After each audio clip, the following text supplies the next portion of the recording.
We have to talk about it. It is still the biggest news. I just had hoped that it wasn't going to last this long as a story in the media. Jonathan Kuminga, the when have you seen the agent really like take control and be proactive in getting the media and talking about this scenario? Like it sounds like he wanted to do it because he wanted to dispel some of the rumors that maybe JK was anti Warriors or anti Steve Kerr or something. Like he's like, no, he's locked in. Why wouldn't he be a great player? He's in the best shape of his life, X, Y, and Z. It seemed like that's why he wanted to go out there. But JK himself is not talking. And they've made this story like the biggest story in the NBA. Like this is the topic of conversation in the NBA, it seems. Jonathan Kuminga, of all people, who has averaged in his career 12 points a game, is the biggest topic. So we talked about this deadline coming up on October 1st. We made some predictions a while back. My prediction was that they would come to some sort of contract agreement. The Warriors have jumped the money up. It is now a 2 for 48 with the third-year option, but that option being the team option. And that seems to be the difference in the deal. It looks like the money is right, and they like the money, but it looks like that team option versus player option is the thing that is stopping Team Kuminga from signing the contract with the Warriors. What do you think about that part of the whole negotiation? I think it's just gone on for so long that, like, at this point, we're so close to October 1st that neither party kind of wants to cave. And I think that JK is going to sign that offer. I think it's going to have a team option at this point because, like, you keep thinking about the qualifying offer and, what it entails. It's bad for the Warriors, but just, it's like they don't have to play him if he's on it. And it's not like it wouldn't be out of spite. It's like Kerr already doesn't really play him. So, like, Kerr's going to do what he needs, what he thinks is best to win. And I think what he thinks is best to win involves 15 minutes a game at JK and not 28 to, get to maybe up his value. So I think he does sign the team option. And I think it would be a loss for the Warriors, like big time, if he doesn't, if they cave for the player option or if he signs the qualifying offer. Because at this point, they've just invested the entire offseason into this. And you have, all these free agents that have just been like kind of knocking at the door, like, hey, are we still good? Yeah. So I think it would be. But that's the other thing, right? Is once this time frame hits, they may just bring all of those players in, and then and then I'm sure they'll have to create whatever that slot is for what they think they're going to be able to sign him for. But then that that doesn't allow for as much negotiation, so he gets locked into whatever that slot is. The thing that I find to be, the game of chicken here is this team option versus player option. I have a sense that the Warriors are trading him anyways. Like they're going to sign him to this 3-year deal with the option, with the idea that they trade him sometime in January or whatever. But the reason why they want the team option is because that increases the value of the trade. And the reason why they don't want that option is because then he could be locked into a franchise that he doesn't want to be there. But without that option, if he gets the player option, then the value across the league is less, and then they probably will try and get him on the cheap, and that's not great for the Warriors. But it's not like JK can refuse where he goes. The second that qualifying offer is off the table, he can be traded anywhere. So they are kind of at the mercy of the Warriors in that sense. And I don't know if that qualifying offer threat, like I don't know if Joe Lacob is going to blink. Joe Lacob seems like a poker player to me. And it almost seems like this agent of Kuminga's is like, let's use this as the leverage that we have. But I think, like you just said, I think Kuminga is going to give in at the end, because whether or not the agent says that they're willing to sign this thing, that's the agent. and the agent gets a piece of this deal. Obviously, he wants the bigger money, of course, because he gets more. But it's not his career. Like, it's JK's career. And I think Lakeup is going to bring him in, and he's going to go, we're at the last hour here. Son, you need to do this. This is going to be better for your career. And because he's going to say, look, this, you signed this thing, and what tomorrow isn't promised. At least if you sign this deal, no matter if you sign with the player option or the team option, tomorrow is promised, and you have actually made a lot of money for your NBA career off of this deal. So that should be the best thing. And then, yeah, we're going to trade you. We will try and send you somewhere where you like. But if you fight us on this thing, then maybe we won't. Maybe we won't look into it that much for your well-being. So there's lots of poker going on. It's fascinating to think about. I just can't believe it is for the player of Jonathan Kuminga, who he's had flashes, right? He's had flashes of really strong play, but his history with the Warriors is going to be what he could have been rather than what he was.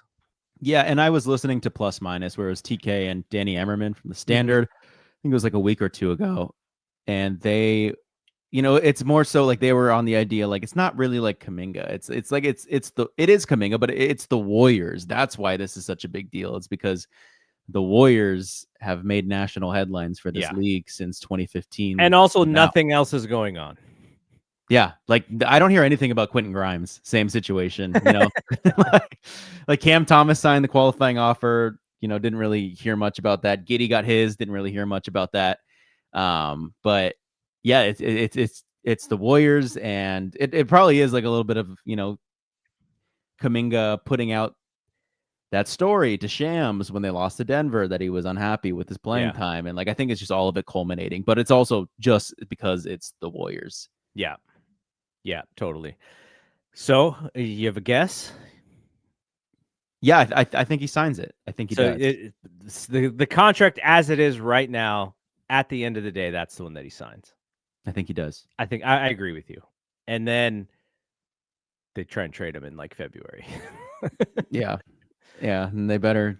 I mean, so many things can happen from now till February. Like you can't even confidently say who the target would be, because who would have thought Jimmy Butler would be on this team for the price we got him at this time last year? What do you think of Jimmy Butler's little mini camp that he has going on? That Jake was that him who led it? I think it was Jimmy's. He's so cool. But yeah, supposedly he was not present, according to Shams. He was not present at Jimmy Butler's mini camp. I think it's in San Diego. Mm-hmm. So not making friends, JK. Not making friends. Man, who knows? Maybe he. I think those Jimmy beforehand. He's like, hey man, I got something else going on. Not that I got something else going on. It's like, hey, I gotta. If he goes, I mean, he kind of. You think it's a leverage thing? He loses. I think it would be. Yeah, totally. Joe's like, we got him. Thanks, Jimmy. Yeah. It's probably smart to not go for sure. All right, so this is something that I wanted to have fun with. It's not really newsworthy in any way, but Tim Bontemps, he had an insider poll, and I'll go through all the questions with you, and just interested in your thoughts to the answer of all of these questions. One of them has a heavy Steph Curry influence, which is why I'm bringing it up. But so Tim, it looks like he talked to about 20 or so insiders. I think some of these are coaches and scouts and some executives, and just polled them. And I'll ask you these questions, and I have his answers here. Who will be the MVP of this upcoming season? Oh man. What? I wasn't even prepared for that. I haven't really thought about it. I'm gonna go Luka. I thought Shea would be the one, but instead, 7 out of the 20 picked Jokic. Giannis? No, they picked Jokic. Then Shea was second. Luka was third. Wembanyama was fourth. Giannis and Anthony Edwards only got 1 vote each, which That's is surprising interesting. considering the talent on the East. Like, I don't know why Giannis wouldn't be a top 3 odds. But I know this isn't odds, it's just random polling. Who is the best player right now? Jokic. Jokic got 19 out of the 20. And the one was Shea. The one had to be someone from the Lakers who he's talking to because the one was Luka. Luka. Who will be the best player in 2030? Yeah, Wembanyama. That should be unanimous. He got 16 out of the 20. Luka got 2. Shea got 1. Jason Tatum got 1. Who the hell voted for Tatum, man? A Western Conference assistant said, "There's no one that has his shot profile. He's what everyone wishes they have. A 6'10" guy who shoots threes, gets to the rim, and gets fouled." Would rather have Wembanyama right now than Jason Tatum. And I know Jason Tatum is better right now, but you talk about 2030, man. What's this guy Are going to you be? worried about? Are you worried about Wembanyama's health though? It's no, like no. By the way, there's all the coverage of skinny Luka, and I've heard of skinny Embiid as well. But I saw a picture today of the skinniest Zion you ever saw in your life. I feel like there's maybe a little bit of an angle going on with that specific photo. Like, there's just no way. Like, he looks malnourished. Yeah, I've seen some pretty mean jokes. I've lots of Ozempic jokes as well, but also some other mean ones. Hey, good for him though. Like, if he, I do genuinely believe that's an angle. I feel like I saw a video of him and he kind of still not that he's never looked overweight to me. That guy's just super jacked. Like, Yeah. he has muscles on his muscles. But I know for NBA shape, you're gonna want to slim down a little bit for that. But if he wants to be a little bit of that Duke Zion, that the high school mixtape that we watched for the longest time before he got to the league, this is the right step for that. Mm-hmm. All right, who is the best American player right now? It's probably Tatum. Okay, Tatum didn't even get a vote here.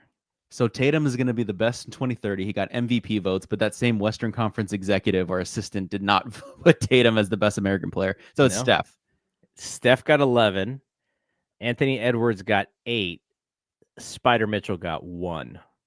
Dude, I don't know who Bontemps is interviewing.